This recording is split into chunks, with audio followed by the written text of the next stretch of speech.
नमस्कार दर्शक बंधु। आज हूँ अक्टोबर मास 19 तारिख रविवार। आज दिन जाकर टॉप 20 गुरुत्वपूर्ण खबर उपर आसतु नजर पकाइबा। वीडियो को शेष पर्यंत देखंतु। मात्र किछि समय मध्य जानिपारे आज दिनर संपूर्ण खबर। ता पूर्व चैनल नुआ थिले चैनल को सब्सक्राइब करी रखंतु। एमिति प्रतिदिन लाटेस्ट न्यूज सर्वप्रथम देखिबा पाई। तेबे आसंतु संपूर्ण खबर उपर नजर पकाइबा। आजिर प्रथम खबर, राज्य सरकार बड़ निष्पत्ति। गोटे दिन नुहे 2 दिन दीपावली छुट्टी घोषणा। वर्तमान राज्य में 20 तारिख दीपावली छुट्टी घोषणा करागला। सोमवार दिन दीपावली छुट्टी घोषणा करिसेंती राज्य सरकार। नुआपड़ा जिला व्यतीत आउ सब जिले में छुट्टी लागू नहीं घोषणा करिसेंती राज्य सरकार। आउ यहाँ पर आसंता 25 तारिख अर्थात चतुर्थ शनिवार को कार्य दिवस भाव घोषणा करा जायछि।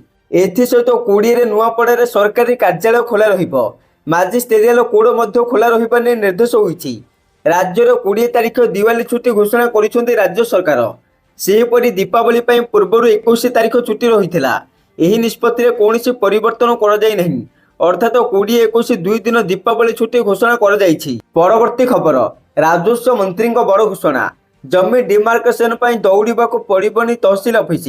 एणिके ऑनलाइन रे आवेदन कले मिलिबो तारिख। ସେହି ଦିନ ତହସିଲ ଅଧିକାରୀ ଅମିନ କରିବେ ଜମିର ଡିମାର୍କେସନ। ପ୍ରଥମେ ରାଜସ୍ୱ ବିଭାଗର ଅନଲାଇନ୍ ସାଇଟକୁ ଯିବାକୁ ପଡ଼ିବ। ସେଥିରେ ମୋବାଇଲ ନମ୍ବର ପଞ୍ଜୀକରଣ କରି ଡିମାର୍କେସନ ପାଇଁ ଆବେଦନ କରିବାକୁ ହେବ। ପରେ ଆବଶ୍ୟକୀୟ ଜମି କାଗଜପତ୍ର ସହ ଫି ଦେବାକୁ ପଡ଼ିବ। ଆବେଦନ ସବମିଟ୍ କରିବା ପରେ ତହସିଲଦାର ଆପଣଙ୍କ ଆବେଦନ ଯାଞ୍ଚ କରି ଆପଣଙ୍କ ମୋବାଇଲ ନମ୍ବରକୁ ତାରିଖ ଏସଏମଏସ୍ ଭାବେ ଆସିଯିବ। ସେହିପରି ତହସିଲ ଅଧିକାରୀ ଏବଂ ଅମିନ ଆସି ଆପଣଙ୍କ ଜମିର ଡିମାର୍କେସନ କରିବେ। ପରବର୍ତ୍ତୀ ଖବର, धनतेरस आकाश छुआ सुना दर 3000 बढ़िला। एपटे धनतेरस पूर्वर भारतर सुना बजार शनिवार दिन नुआ उच्चता छुईची। एपरिक सुना दर 3000 बढ़ी जमापड़ी। सेपटे रिपोर्ट अनुसार भुवनेश्वर सुनार मूल्य 24 क्यारेट प्रति ग्राम पिछा 13,086 टंका होता बेली 22 क्यारेट सुना प्रति ग्राम पिछा 11,995 एवं 18 क्यारेट सुना प्रति ग्राम पिछा 9,814 रही। आउ 24 क्यारेट सुनार मूल्य पूर्व दिन तुलन में 3,350 टंका वृद्धि पाई प्रति 10 ग्राम पिछा 1,32,953 पहुंची। यही समय 22 क्यारेट सुनार मूल्य प्रति 10 ग्राम पिछा 1,21,883 पहुंची, जहाँ 3,070 वृद्धि पाई। अपर पक्षे विभिन्न सहर में सुना मूल्य भिन्न भिन्न रही। परवर्ती खबर, दीपावली रे बाण फुटा को नहीं आसला गाइडलाइन। राज्य में दीपावली कमिशनरेट पुलिस गाइडलाइन जारी करिछि। भुवनेश्वर डीसीपी जगमोहन मीना कड़ा निर्देश देइछंती। उच्च शब्द संपन्न बाण फुटाइले कड़ा कार्यानुष्ठान हेबो। ग्रीन काकर फुटाइबा पई पुलिस अनुरोध करिछि। मद पी गाड़ी चलाइले अटक रहिबे चालक। या सहित गाड़ी को जब्त करी नै जिवो पीसीआर भ्यान। सबु थाना रे पाट्रोलिंग भ्यान अलर्ट पई निर्देश। बेआईन बाण बिकिले कड़ा कार्यानुष्ठान निया जिवो। सेहीपरि चलित वर्ष राज्य प्रदूषण नियंत्रण बोर्ड पक्षरु बाण फुटाइबार समय को मध्य किछि दिन पूर्व गाइडलाइन आसीथिला। तेबे बाण फुटाइबा समय संध्या 7टा रु 9टा पर्यंत सीमित रखिबाको राज्य प्रदूषण नियंत्रण बोर्ड पक्षरु निर्देशावली जारी करिथिला। या सहित अधिक शब्द सृष्टि करथिबा बाण फुटाइबाको वर्जन करा जायछि। लोके जेउ बाण फुटाइबे तार शब्द 125 डेसिबल रु अधिक होई परिबो नाही। शांति क्षेत्र जेपरि कि बगीचा, पार्क, हॉस्पिटल, शिक्षानुष्ठान, कोर्ट, मंदिर पाखरी बाण फुटाइबाको वर्जन करा जायछि। खोला जगह जदि केही बाण फुटाइबाको चाहिबे ताहा सबुज बाण ही होइथिबो। झुंपुड़ी घर, दुकान, अग्निप्रवण स्थान, रास्ता एवं अधिक यातायात स्थान रे बाण फुटाइबाको वर्जन करने निर्देश दिया जाइछि। परवर्ती खबर, विराट शोभायात्रा आसी प्रार्थीपत्र दाखल कले बीजेपी प्रार्थी जय ढोलकिया। सेपटे हजार हजार समर्थकों सहित एक विराट शोभायात्रा आसी बीजेपी प्रार्थी दिव्यंगत विधायक राजेंद्र ढोलकिया पुओ जय ढोलकिया निजर प्रार्थीपत्र दाखल करिसेंती। तांको सहित राज्य बीजेपी सभापति मनमोहन सामल, कलाहांडी सांसद मालविका देव, पूर्वतन राज्य बीजेपी सभापति तथा पूर्वतन लोकसभा सदस्य बसंत पंडा उ तांको पुत्र अभिनंदन पंडा प्रमुखों समेत केतेक मंत्री, विधायक उ नेता मानक शोभायात्रा देखा मिलता। अन्यपटे कांग्रेस प्रार्थी घासीराम माझी मध्य प्रार्थीपत्र दाखल करिसेंती। परवर्ती खबर, प्रधानमंत्री मोदी बड़ घोषणा। देश खूब शीघ्र माओवादी मुक्त हेब। सेही समय दूर नुहे जेतेबेले देशर माओवाद लोप पाइब बोली कहिसेंती प्रधानमंत्री नरेंद्र मोदी। गत किछि दिन हेला छत्तीसगढ़ और महाराष्ट्र में लगातार भावे माओवादी आत्मसमर्पण करुछंती। गत 75 घंटा भितर 303 माओवादी आत्मसमर्पण करिसेंती। ମାଓବାଦୀ ଆତ୍ମସମର୍ପଣ को मन पकाई मोदी कहते जे एबे यह विश्वास करे जे माओवाद एबे इतिहास होगा लगिलानी। जातीय गणमाध्यम एक कार्यक्रम में जोगदे देशर माओवाद मूलपोष होगा नहीं प्रतिक्रिया रखिंट प्रधानमंत्री मोदी। परवर्ती खबर साइबर सुरक्षा पर सरकार बड़ पदक्षेप नियुक्त हेबे 1127 जन पुलिस 170 टेक्निकल एक्सपर्ट। सेपटे भुवनेश्वर कलिंग स्टाडियम ठारे आयोजित यह राज्यस्तरीय सचेतनता अभियोग शुभारंभ कार्यक्रम में मुख्यमंत्री कहते जे देशर प्राय 82 कोटी लोक अर्थात 55% लोक आज इंटरनेट व्यवहार करुँचे। आज इंटरनेट व्यवहारकारी साइबर अपराध ऑनलाइन ठकई भली अपराधर शिकार होगा पड़ुछि।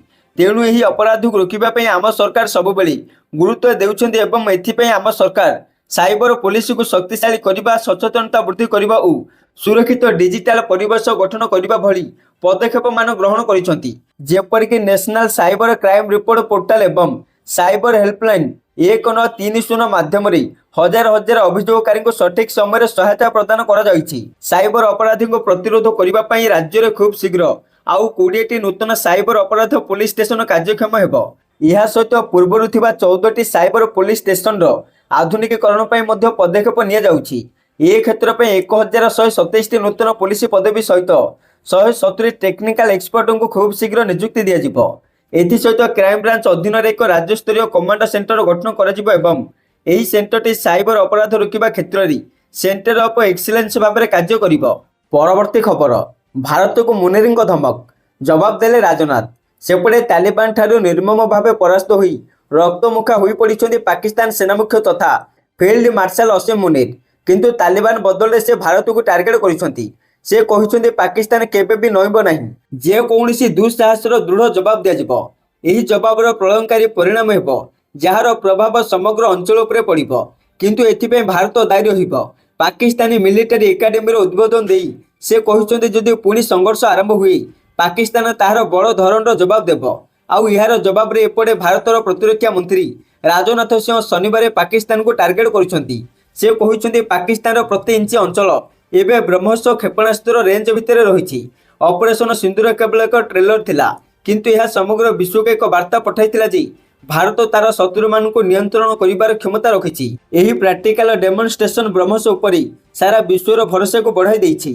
परवर्ती खबर संसद में पारित है बिल बुर्खा पिंधिले देवाक पड़िबो 4 लाख टंका जरिमाना। एपटे भारतर बुर्खा को नहीं किछि दिन तले जोरदार हंगामा होइथिला। हेले एबे पोर्तुगाल सरकार बुर्खा उपर प्रतिबंधक को आईन सम्मत करिसंति।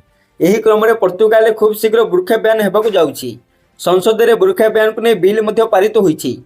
जदि यह आईन परिणत हुए तेबे अन्य यूरोपीय देश भली पोर्तुगाल भी बुर्खा बैन हेब। तेबे पोर्तुगाल संसद में पारित होइतिबा बिल मुताबक बुर्खा पिंधिले जरिमाना देवाक पड़िबो। बिल उल्लेख रही कि सर्वसाधारण स्थान में बुर्खा पिंधिले 4 लाख टंका पर्यंत जरिमाना देवाक पड़िबो।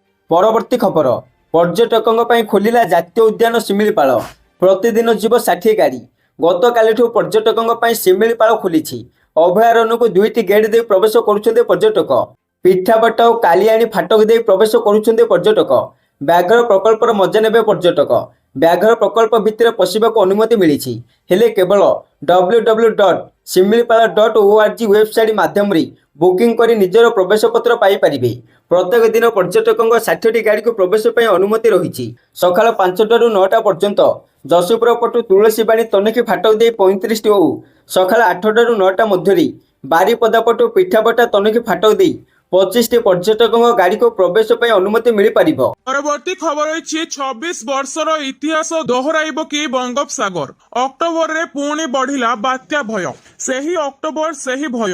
अक्टोबर मास आसिला मात्र के मन रे बात्या भय आसिबा स्वाभाविक। 1999 मसिया बात्या को एहारी भितरे 26 वर्ष बीती गलानी। किंतु एमिति केउ अक्टोबर नाही जेउथिरे बात्या भय आसी नथिबो। एबे अक्टोबर चलितबारु पुणी सेभली किछि आशंका देखा देछि। अमेरिकार जीएफएस मॉडल सेमिति किछि आकलन करिछि। अर्थात अक्टोबर रे दुईटी बात्या सृष्टि हेबार संभावना रहिछि। जदियो एने चित्र एबे किछि स्पष्ट होई नाही किंतु संभावना को एड़ाई जाई हेबनी। 1999 मसिया अक्टोबर मास बंगोपसागर रे सृष्टि होइथिला 2टी शक्तिशाली बात्या। गोटिए अक्टोबर 17 रे गंजाम जिलार गोपालपुर ठारे तळभाग छुईथिला। ଅନ୍ୟଟି ବଙ୍ଗୋପସାଗର ଇତିହାସର ସବୁଠାରୁ ଶକ୍ତିଶାଳୀ ମହାବାତ୍ୟା ଭାବେ ଆଣ୍ଡାମାନ ସାଗର ଅଞ୍ଚଳରେ ସୃଷ୍ଟି ହୋଇଥିଲା, ଯାହା ଅକ୍ଟୋବର 29ରେ ଜଗତସିଂହପୁର ଜିଲ୍ଲାର ଏରସୋମା ଅଞ୍ଚଳରେ ସ୍ଥଳଭାଗ ଛୁଇଁଥିଲା।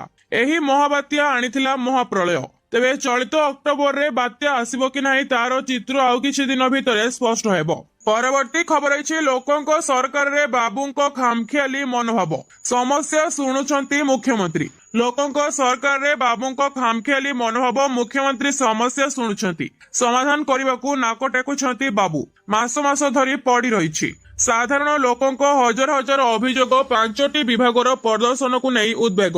ଲୋକଙ୍କ ମୁଖ୍ୟମନ୍ତ୍ରୀ ଲୋକଙ୍କ ଅଭିଯୋଗ ଶୁଣୁଛନ୍ତି, ହେଲେ ଲୋକଙ୍କ ଅଭିଯୋଗର ଶୁଣାଣି କରିବାକୁ କୁଣ୍ଠାବୋଧ କରୁଛନ୍ତି ବାବୁ। ତ୍ୱରିତ ସମାଧାନ ପାଇଁ ଖୋଦ୍ ମୁଖ୍ୟମନ୍ତ୍ରୀ ଓ ମୁଖ୍ୟ ଶାସନ ସଚିବ ବାରମ୍ବାର ଚିଠି ଲେଖିଛନ୍ତି, ହେଲେ ଏବେ ବି ନାଲି ଫିତା ତଳେ ପଡି ରହିଛି ହଜାର ହଜାର ଲୋକଙ୍କ ଦୁଃଖ ଦୁର୍ଦ୍ଦଶାର କାହାଣୀ। ମୁଖ୍ୟମନ୍ତ୍ରୀ ମୋହନ ମାଝୀଙ୍କ ଶାସନ ମୂଳମନ୍ତ୍ର ଲୋକଙ୍କୁ ଅଭିଯୋଗ ଶୁଣି ଏହାର ତ୍ୱରିତ ସମାଧାନ। ସେଥିପାଇଁ ଅନେକ ଆଶା ଓ ଭରସା ନେଇ ମୁଖ୍ୟମନ୍ତ୍ରୀଙ୍କ ପାଖକୁ ଆସୁଛନ୍ତି ଅଭିଯୋଗକାରୀ। ଲୋକଙ୍କ ମୁଖ୍ୟମନ୍ତ୍ରୀ ସାଧାରଣ ଲୋକଙ୍କୁ ସମୟ ଦେଇ ଅଭିଯୋଗ ମଧ୍ୟ ଶୁଣୁଛନ୍ତି, ହେଲେ ଏଥିରେ ଏବେ କିଛି ବି ଲକ୍ଷଣ ଦେଖିବାକୁ ମିଳିଛି। ଅନେକ ବଡ ବଡ ବିଭାଗ ମୁଖ୍ୟମନ୍ତ୍ରୀଙ୍କ ଅଭିଯୋଗ ଶୁଣାଣିକୁ ଏତେଟା ଗୁରୁତ୍ୱ ଦେଉନାହାନ୍ତି। ସମାଧାନ ପାଇଁ ମୁଖ୍ୟମନ୍ତ୍ରୀଙ୍କ ନିର୍ଦ୍ଦେଶ ସତ୍ତ୍ୱେ ବାବୁଙ୍କ ମନମାନି ପାଇଁ ଅଭିଯୋଗ ତାଲିକା ବଢି ବଢି ଚାଲିଛି। ପରବର୍ତ୍ତୀ ଖବର ଅଛି ନିୟମ ଉଲ୍ଲଂଘନ କଲେ ଗାଡିର ଆର୍ସି ରଦ୍ଦ, ଆରଟିଓକୁ କଡା କାର୍ଯ୍ୟାନୁଷ୍ଠାନ ନିର୍ଦ୍ଦେଶ। ମୋଟର ଯାନ ନିୟମ ଉଲ୍ଲଂଘନକାରୀଙ୍କ ବିରୋଧରେ କଡା କାର୍ଯ୍ୟାନୁଷ୍ଠାନ ପାଇଁ ପରିବହନ ବିଭାଗ ପକ୍ଷରୁ ନିଷ୍ପତ୍ତି ନେଇଛି। ଅଭ୍ୟାସଗତ ଭାବେ ନିୟମ ଉଲ୍ଲଂଘନ କରୁଥିବା ଗାଡି ମାଲିକଙ୍କ ରେଜିଷ୍ଟ୍ରେସନ ସାର୍ଟିଫିକେଟ ରଦ୍ଦ କରିବାକୁ ଆଞ୍ଚଳିକ ପରିବହନ କାର୍ଯ୍ୟାଳୟଙ୍କୁ ନିର୍ଦ୍ଦେଶ ଦିଆଯାଇଛି। ପରିବହନ ଆୟୁକ୍ତଙ୍କ ଅଧ୍ୟକ୍ଷତାରେ ଅନୁଷ୍ଠିତ ଏକ ବୈଠକରେ ଏହି ନିଷ୍ପତ୍ତି ନିଆଯାଇଛି। ଏଥିପାଇଁ ଉଲ୍ଲଂଘନକାରୀଙ୍କ ତାଲିକା ପ୍ରସ୍ତୁତ କରାଯାଇ ସେମାନଙ୍କୁ ନୋଟିସ ପଠାଯିବ।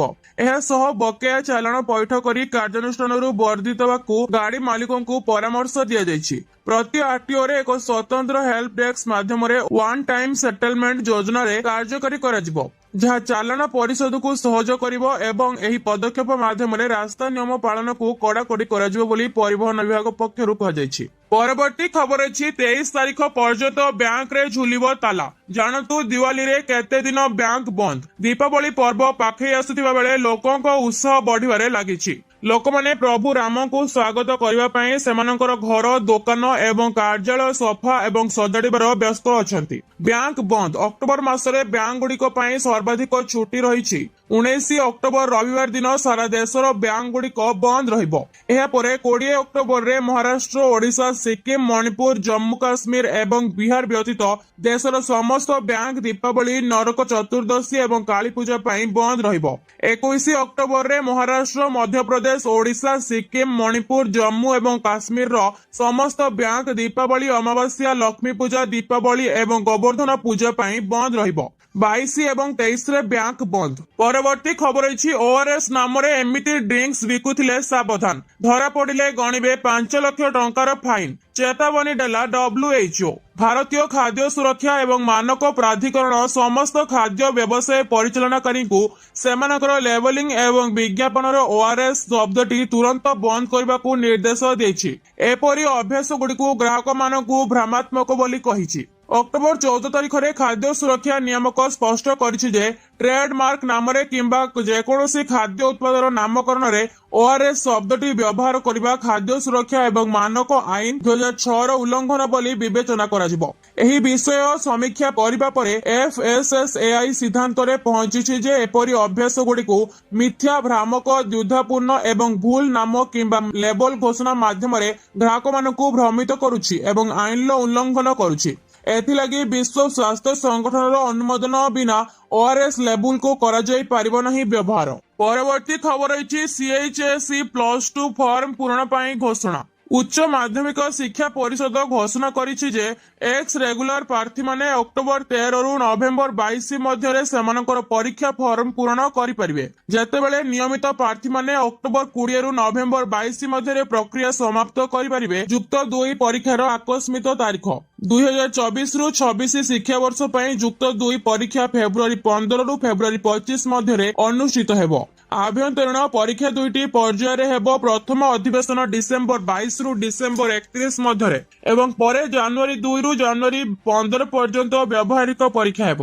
ଏହି ବର୍ଷ ଛାତ୍ରଛାତ୍ରୀମାନଙ୍କ ପାଇଁ ବ୍ୟାପକ ପ୍ରବେଶ ସୁନିଶ୍ଚିତ କରିବା ପାଇଁ ସାରା ଓଡ଼ିଶାରେ 1349ଟି କେନ୍ଦ୍ରରେ ପରୀକ୍ଷା କରାଯିବ। ସିଏଚଏସସି ପରୀକ୍ଷା ନିୟନ୍ତ୍ରକ ପ୍ରଶାନ୍ତ ପରିଡ଼ା କହିଛନ୍ତି, ଏ ବର୍ଷ ଆମେ ଫେବୃଆରୀ 15 ରୁ 25 ତାରିଖ ମଧ୍ୟରେ ଏକ ଶୁଭ ଦିନରେ ପରୀକ୍ଷା ଆରମ୍ଭ କରିବୁ। ସହଜ ପ୍ରବେଶ ଏବଂ ଯାଞ୍ଚ ପାଇଁ ପରିଷଦ ଛାତ୍ରଛାତ୍ରୀଙ୍କ ଅସ୍ଥାୟୀ ପ୍ରମାଣପତ୍ରକୁ ଡିଜିଟାଇଜ କରିବାକୁ ଯୋଜନା ମଧ୍ୟ ଘୋଷଣା କରିଛନ୍ତି। ପରବର୍ତ୍ତୀ ଖବର ରହିଛି, ମହିଳାଙ୍କୁ ସୁରକ୍ଷା ପ୍ରଦାନରେ ରାଜ୍ୟ ସରକାର ସମ୍ପୂର୍ଣ୍ଣ ବିଫଳ। ରାଜଧାନୀ ଭୁବନେଶ୍ୱରର ଅଶୋକ ନଗର ଅଞ୍ଚଳରେ ଗୋଟିଏ 17 ବର୍ଷୀୟ ଝିଅର ଗଣଦୁଷ୍କର୍ମ ଘଟଣା ଗତକାଲି ଲୋକଲୋଚନକୁ ଆସିବା ପରେ ଆଜି ରାଜ୍ୟରେ ମହିଳା ସୁରକ୍ଷା ପ୍ରସଙ୍ଗ ଉପରେ ବିଜୁ ଜନତା ଦଳ ରାଜ୍ୟ ବିଜେପି ସରକାରଙ୍କ ଉପରେ ବର୍ଷିଛି। ଶଙ୍ଖ ଭବନଠାରେ ଶନିବାର ଆୟୋଜିତ ସାମ୍ବାଦିକ ସମ୍ମିଳନୀରେ ମହିଳା ଜନତା ଦଳର ସାଧାରଣ ସମ୍ପାଦକ ତଥା ରାଜ୍ୟସଭା ସାଂସଦ ଶ୍ରୀମତୀ ସୁଲତା ଦେଓ, ବରିଷ୍ଠ ସାଧାରଣ ସମ୍ପାଦକ ଶ୍ରୀମତୀ ସୁମିତ୍ରା ଜେନା ଏବଂ ସାଧାରଣ ସମ୍ପାଦକ ଶ୍ରୀମତୀ ରଞ୍ଜିତା ସାହୁ ଗତ 16 ମାସର ବିଜେପି ଶାସନରେ ରାଜ୍ୟ ସରକାର ମହିଳାମାନଙ୍କୁ ସୁରକ୍ଷା ପ୍ରଦାନ କରିବା କ୍ଷେତ୍ରରେ ସମ୍ପୂର୍ଣ୍ଣ ବିଫଳ ହୋଇଛନ୍ତି ବୋଲି ଅଭିଯୋଗ କରିଥିଲେ। ଶ୍ରୀମତୀ ସୁଲତା ଦେଓ କହିଥିଲେ, ରାଜଧାନୀ ଭୁବନେଶ୍ୱରର ଛାତି ଉପରେ ଅଶୋକ ନଗର ଅଞ୍ଚଳରେ ଗୋଟିଏ 17 ବର୍ଷର ଝିଅକୁ ଗଣଦୁଷ୍କର୍ମ କରି ମୁମୂର୍ଷୁ ଅବସ୍ଥାରେ ଫିଙ୍ଗି ଦିଆଯାଉଛି, କିନ୍ତୁ ପୋଲିସ ପ୍ରଶାସନ ଜାଣିପାରୁନି। ରାଜଧାନୀର ଛାତି ଉପରେ ଯଦି ମହିଳାମାନଙ୍କୁ ସୁରକ୍ଷା ପ୍ରଦାନ କରିବାରେ ସରକାର ସକ୍ଷମ ନୁହନ୍ତି, ତାହେଲେ ଅନ୍ୟ ଜାଗାରେ କିଭଳି ସୁରକ୍ଷା ପ୍ରଦାନ କରିପାରିବେ? ରାଜ୍ୟର ଦୁଷ୍କର୍ମ ଓ ଗଣଦୁଷ୍କର୍ମ ଭଳି ଘଟଣା ପ୍ରତିଦିନ ଖବର କାଗଜରେ ଶିରୋନାମା ପାଲଟିଛି। ପରବର୍ତ୍ତୀ ଖବର ରହିଛି, ଜନଗଣନା 2027 ଆସନ୍ତା ମାସରୁ ଆରମ୍ଭ ହେବ ପ୍ରିଟେଷ୍ଟ ପ୍ରକ୍ରିୟା। 2027ର ପ୍ରଥମ ପର୍ଯ୍ୟାୟ ଭାରତୀୟ ଜନଗଣନା ପାଇଁ ପ୍ରିଟେଷ୍ଟ ପ୍ରକ୍ରିୟା ସମସ୍ତ ରାଜ୍ୟ ଏବଂ କେନ୍ଦ୍ର ଶାସିତ ଅଞ୍ଚଳଗୁଡ଼ିକର ମନୋନୀତ ଅଞ୍ଚଳରେ 2025 ନଭେମ୍ବର 10 ରୁ 30 ପର୍ଯ୍ୟନ୍ତ କରାଯିବ। ରେଜିଷ୍ଟ୍ରାର ଜେନେରାଲ ଏବଂ ଜନଗଣନା କମିଶନର ମୃତ୍ୟୁଞ୍ଜୟ କୁମାର ନାରାୟଣ ଶୁକ୍ରବାର ଏକ ଗ୍ୟାଜେଟ୍ ବିଜ୍ଞପ୍ତିରେ କହିଛନ୍ତି ଯେ ସ୍ୱଗଣନା ବିକଳ୍ପ ମଧ୍ୟ ନଭେମ୍ବର 1 ରୁ 7 ପର୍ଯ୍ୟନ୍ତ ଉପଲବ୍ଧ ହେବ। ଏହା ଦେଶର ପ୍ରଥମ ଡିଜିଟାଲ ଜନଗଣନା ହେବ, ଯେଉଁଥିରେ ନାଗରିକଙ୍କ ଜାତି ମଧ୍ୟ ରେକର୍ଡ କରାଯିବ। ପ୍ରିଟେଷ୍ଟ ପ୍ରକ୍ରିୟାର ଉଦ୍ଦେଶ୍ୟ ହେଉଛି 2 ପର୍ଯ୍ୟାୟ ଜନଗଣନାର ପ୍ରଭାବ ପରୀକ୍ଷା କରିବା, ଯାହା ଏପ୍ରିଲ 1, 2026 ରୁ 28 ଫେବୃଆରୀ 2027 ପର୍ଯ୍ୟନ୍ତ କରାଯିବାକୁ ସ୍ଥିର କରାଯାଇଛି। ପ୍ରଥମ ପର୍ଯ୍ୟାୟରେ ଘର ତାଲିକାକରଣ ଅନ୍ତର୍ଭୁକ୍ତ ହେବ, ଯାହା ଗୃହର ଅବସ୍ଥା, ସମ୍ପତ୍ତି ଏବଂ ସୁବିଧା ସମ୍ପର୍କରେ ତଥ୍ୟ ସଂଗ୍ରହ କରିବ। ଦ୍ୱିତୀୟ ପର୍ଯ୍ୟାୟରେ ଜନସଂଖ୍ୟା ଗଣନା ଅନ୍ତର୍ଭୁକ୍ତ ହେବ, ଯାହା ପ୍ରତ୍ୟେକ ବ୍ୟକ୍ତିଙ୍କ ଜନସଂଖ୍ୟାଗତ, ସାମାଜିକ, ଆର୍ଥିକ, ସାଂସ୍କୃତିକ ଏବଂ ଅନ୍ୟାନ୍ୟ ବିବରଣୀ ରେକର୍ଡ କରିବ। ଦ୍ୱିତୀୟ ପର୍ଯ୍ୟାୟ ଫେବୃଆରୀ 1, 2027 ଆରମ୍ଭ ହେବ। ପରବର୍ତ୍ତୀ ଖବର ରହିଛି, ପୁଣି କୋଟିଆରେ ଆନ୍ଧ୍ରର ମନମାନି ବାଣ୍ଟିଲା ଡିଜିଟାଲ ରାସନ କାର୍ଡ। ପ୍ରଶାସନ କହିଲା ତଦନ୍ତ ଚାଲିଛି। ଯେତେ ଯାହା କଲେ ବି କୋଟିଆକୁ ଅକ୍ତିଆର କରିବାକୁ ଟିକେ ବି ସୁଯୋଗ ଛାଡୁନି ଆନ୍ଧ୍ର। ପୂର୍ବରୁ ରାସନ କାର୍ଡ ହିତାଧିକାରୀଙ୍କ ସର୍ଭେ କରିଥିଲା, ଏବେ ଡିଜିଟାଲ ସ୍ମାର୍ଟ ରାସନ କାର୍ଡ ବାଣ୍ଟିଛି ଆନ୍ଧ୍ର। କିଛି ଦିନର ନୀରବତା ପରେ ବିଦାୟିତ କୋଟିଆର ଗ୍ରାମପୁଞ୍ଜ ଦଖଲ ପାଇଁ ଏଭଳି ଢଙ୍ଗରେ ଅନୁପ୍ରବେଶ କରି ଓଡ଼ିଶା ସରକାରଙ୍କୁ ଚକମା ଦେଇଛି ଆନ୍ଧ୍ର। କୋଟିଆ ପଞ୍ଚାୟତରେ ପଶି ବର୍ତ୍ତମାନ ପୁରୁଣା ରାସନ କାର୍ଡ ଫେରାଇ ନେଇ ଆନ୍ଧ୍ର ହିତାଧିକାରୀଙ୍କୁ ଡିଜିଟାଲ ସ୍ମାର୍ଟ ରାସନ କାର୍ଡ ବଣ୍ଟନ କରୁଛି। ଏଥିପାଇଁ ପ୍ରତି ପଞ୍ଚାୟତରେ ସ୍ୱତନ୍ତ୍ର ଶିବିର କରି ହିତାଧିକାରୀଙ୍କ ଟିପ ଚିହ୍ନ ନେଉଛନ୍ତି ଆନ୍ଧ୍ର ସରକାରୀ କର୍ମଚାରୀ। ଏହାରି ମଧ୍ୟରେ ତାଳଗଞ୍ଜେଇ ପଦର ଓ ଗଞ୍ଜେଇ ପଦର ଗାଁରେ କାର୍ଡ ବଣ୍ଟନ ସରିଲାଣି। 2ଟି ଗାଁରେ 100 ହିତାଧିକାରୀ ନୂଆ କାର୍ଡ ପାଇଥିବା ସୂଚନା ମିଳିଛି। ଏହି କାର୍ଡରେ ହିତାଧିକାରୀଙ୍କୁ ମାସିକ 35 କିଲୋ ଚାଉଳ, ତେଲ, ସାବୁନ, ଡାଲି ଏବଂ ପ୍ରସୂତିକ କ୍ଷୀର ମିଳୁଛି। ଆନ୍ଧ୍ରର ଏହି ଲୋଭନୀୟ ଯୋଜନା ପ୍ରତି କୋଟିଆବାସୀ ଆକୃଷ୍ଟ ହେଉଥିବାର ଦେଖିବାକୁ ମିଳିଛି। ପରବର୍ତ୍ତୀ ଖବର ରହିଛି, ଜୀବନ ପ୍ରତି ବିପଦ ହୋଇପାରେ କଳା ଡବାର ଖାଦ୍ୟ। ବ୍ୟସ୍ତ ବହୁଳ ଜୀବନ ଭିତରେ ଲୋକଙ୍କ ପାଖରେ ସମୟ ଘୋର ଅଭାବ। ତେଣୁ ସମୟ ବଞ୍ଚାଇବା ପାଇଁ ସର୍ଟକଟ ରାସ୍ତାକୁ ନିଜ ଦୈନନ୍ଦିନ ଜୀବନରେ ଅଭ୍ୟାସରେ କରି ସାରିଲେଣି ଲୋକେ। ଦିନକୁ ଦିନ ସମୟ ଅନୁସାରେ ଲୋକମାନେ